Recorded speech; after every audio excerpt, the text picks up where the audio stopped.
Today on Real TV, the after effects of Hurricane Hermine and what that means for all of us here at school. Plus, take a peek into some of the learning taking place in the classrooms of Stratford. And in sports. Here we go. The Real TV sports guys challenge each other to see who might be the most athletic. You won't want to miss this. It's Friday, September 23rd, 2016. And this is Real TV.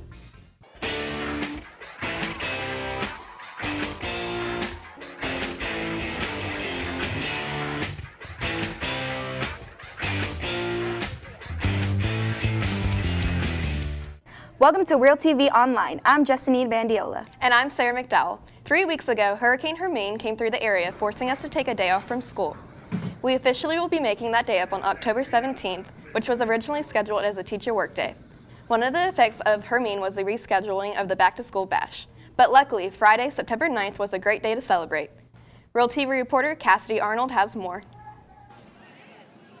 The Back to School Bash is an annual event here at Stratford where students got to leave the cafeteria and enjoy lunch outside. There were free cheeseburgers, hot dogs, chips, water bottles, and cookies available to everyone who joined. Every year, Stratford principal Miss Taylor helps put together the fun event to help students get involved and simply lighten the stress of the school week.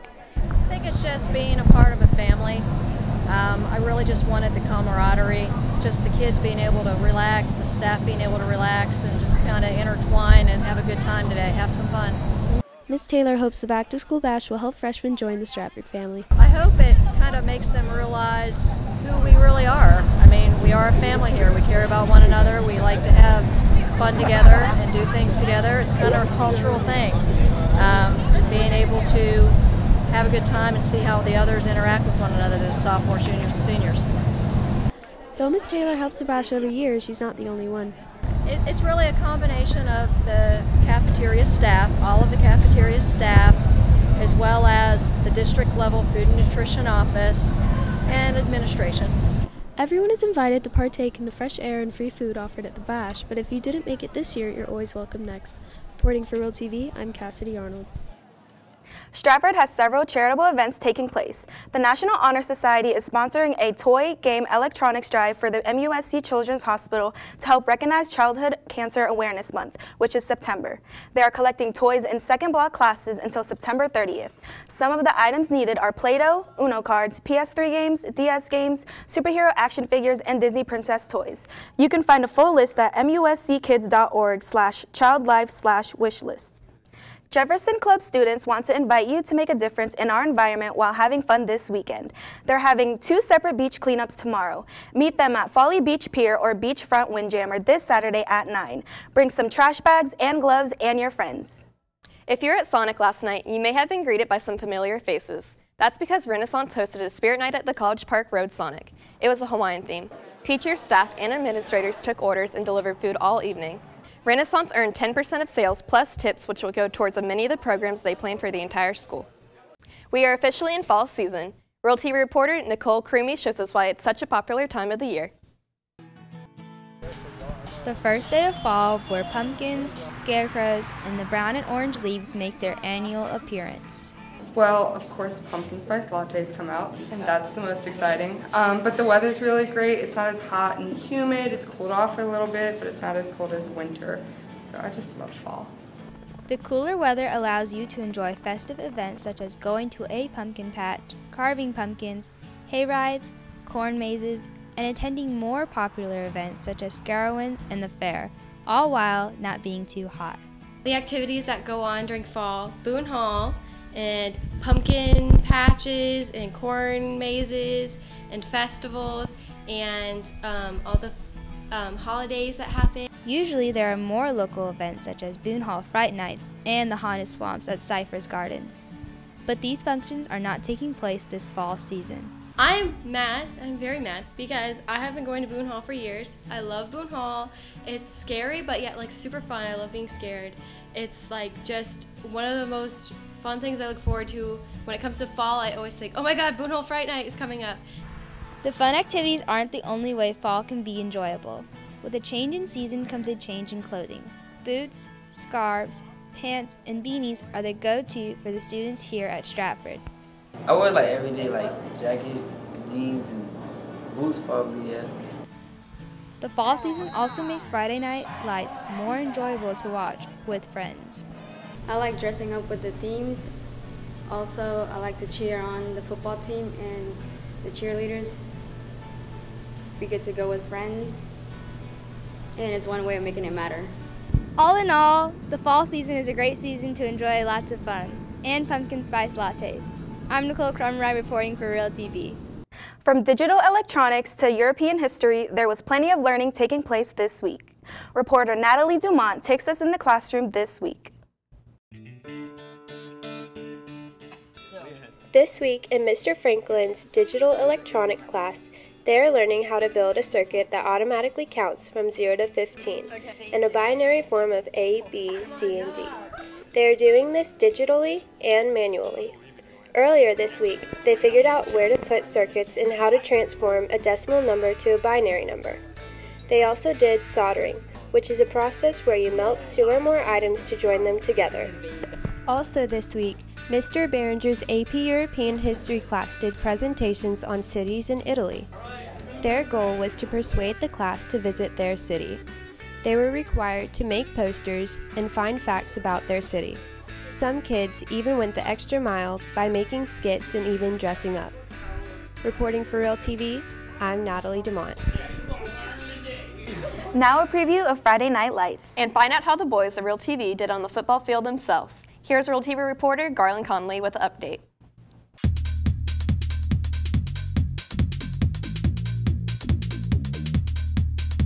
Stratford football team is struggling in 2016, but the Knights hadn't had the easiest schedule. After Berkeley beat the Knights on the road, Stratford returned home to face Cambay. But Hurricane Hermine had other plans. That home game got moved to Thursday night, and the Stratford couldn't win on a short week.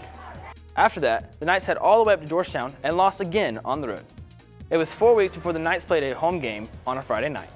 Last week, James Island was too much for the Knights to handle. The Knights are now 0-4 as they travel to Wando tonight.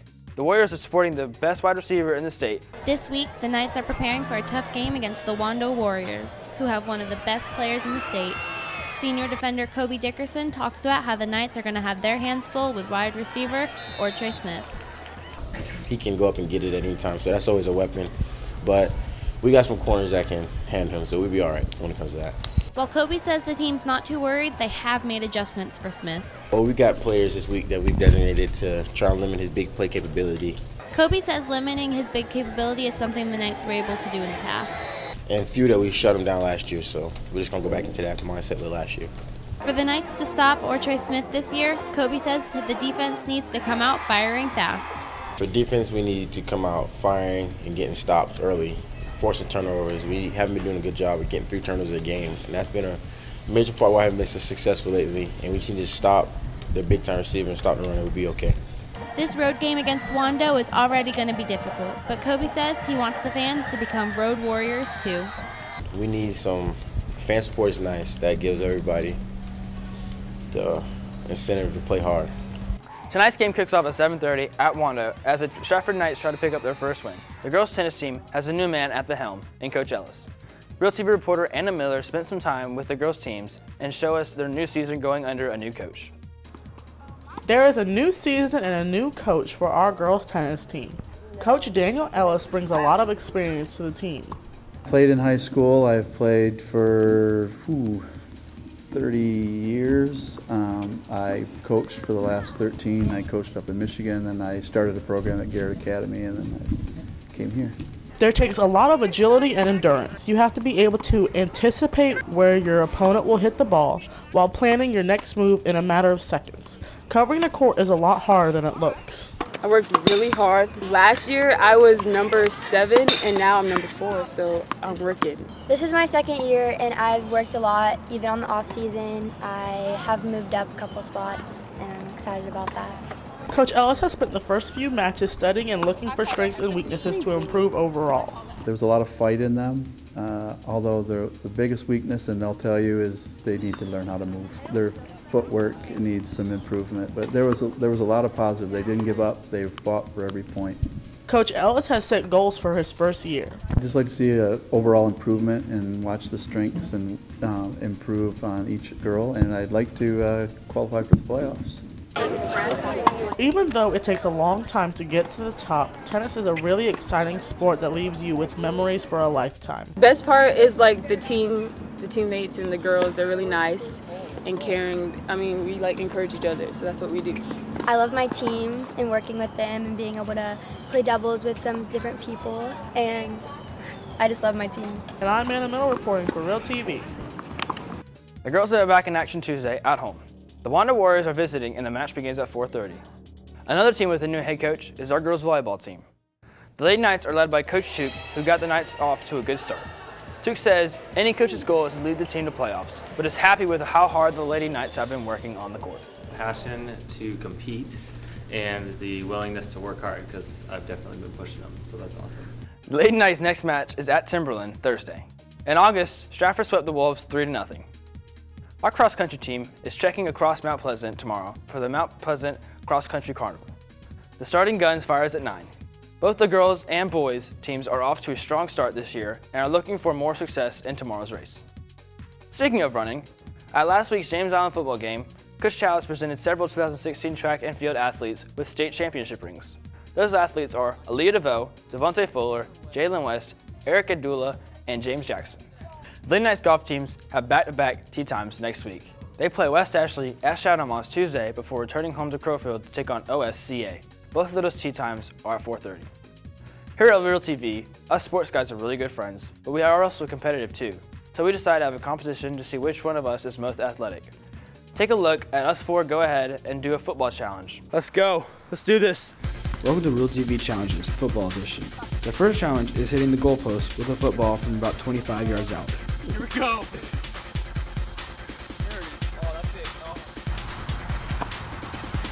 Oh, okay. That's it, you're done. Oh! Oh.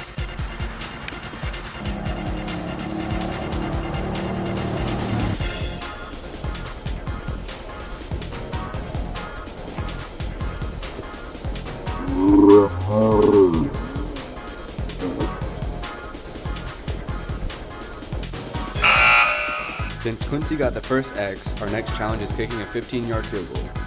Let's go.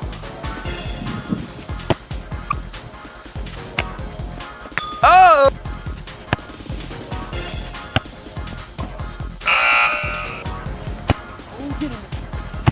Oh, look at that. Work, work. Oh, it's good! Unfortunately, I got the next X, and that means Quincy and I both have 1 X each. But now we are doing one-on-one, and if the receiver catches it, then the defender gets an X, and vice versa. Oh, there it is!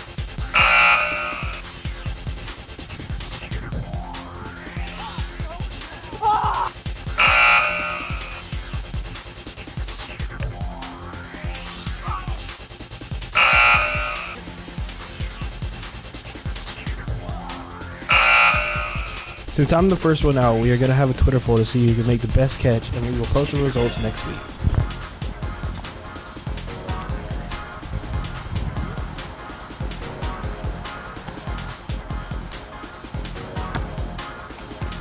And that's it for this week's Real TV Challenges. Thanks, Garland. Before we leave, we here at Real TV want to make sure you're up to date on all the news and happenings around school. You can follow us on Twitter, Instagram, and our new Snapchat account. Our social media name is Real TV SHS. Be sure to check back here every other week to catch the latest info for Real TV. We'll see you back on October 7th.